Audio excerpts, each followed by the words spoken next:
સ્ત્રીનું અપમાન એ હાઈવે ઉપર એક મોટી ઉંમરના મહિલા સાથે જે બાહોશ પોલીસે વર્તન કર્યું છે અને વચ્ચે એક પોલીસ કર્મી આડા ઉતરી અને રોકે છે કે તમે વળતો જવાબ ન આપો, તો શું આ બેનને માર ખાવાના? 2 વર્ષનું બાળક હતું, એને પાડી દીધું ખોરામાં. 2 વર્ષનું બાળક હતું મારા ખોરામાં. છોકરો ને વહુને બેને લઈ ગયા હતા. હું કેવા ગઈ કે મારા છોકરો રહેતો નથી, છોકરાને ને વહુને છોડો. તે એમાં ધક્કો દઈને ઊભી થવા જઈ ત્યાં મને ધક્કો દઈ દીધો, પાડી દીધી. મારા છોકરાને પાડી દીધો 2 વર્ષનો. ઈ રોવા માંડ્યો એટલે બાજુવાળાએ લઈ લો. છોકરો ક્યાંય વહી ગયો, બાજુવાળાએ લઈ લીધો. અને પછી મેં એમ કીધું શું કામ ધક્કો દ્યો? ત્યાં તો બધી ચોટ્યું હમી અને આ હાથને તોડી નાખ્યું મને.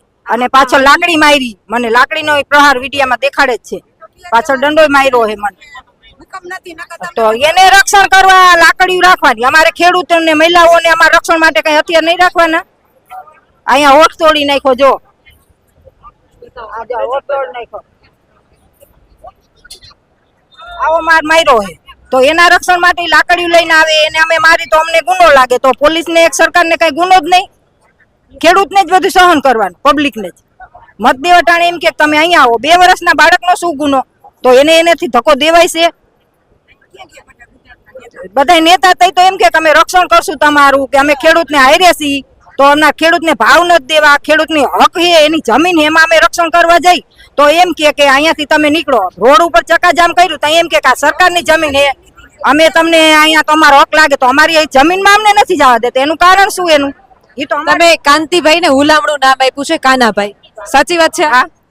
તો આ બહેનોની જેમ મહાભારતમાં દ્રૌપદીની લાજ વસ્ત્રહરણ થયું હતું જે રીતે, એ રીતે તે દિવસે રસ્તા ઉપર તમારી સાથે જે વર્તન થયું, જે અપમાન થયું, ત્યારે કાનાભાઈ નો આવ્યા?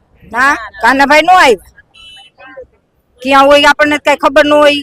ત્યારે બધી પોલીસ જ હતી. 5 દિવસ ત્યાં રખડે છે બધા. અમે બધાને મત આપી જ છીએ ને. તો આજે અમારું રક્ષણ કેમ સરકાર ન કરે? પછી તમે દવાખાને તમને લઈ ગયા, તબિયત કેવી હતી તમારી? તબિયત હું હાવામાં હાલી નહોતી શકતી ને આ બધું બે ભાન થઈ જાય. ત્યાં મને ચક્કર આવી ગયા હતા ને આમ શ્વાસે નહોતો લેતી. મને કઈ ખબર જ નહોતી. છોકરો રોવા માંડ્યો, મારા પડખે આવ્યો પછી તેડીને. તો રીએ ને અજાણ્યા આગળ. એટલે પછી છોકરા હાટું થઈને હું પછી ઘરે આવતી રહીને પછી હોસ્પિટલે ગયા અમે. કેવો લાઠીચાર્જ થયો તો? લાઠીચાર્જ તમને જોઈ જ લ્યો, વિડીયામાં દેખાય જ છે બધું. જેને ઉતાર્યા એ બધા મૂકા એમાં. બરોબર.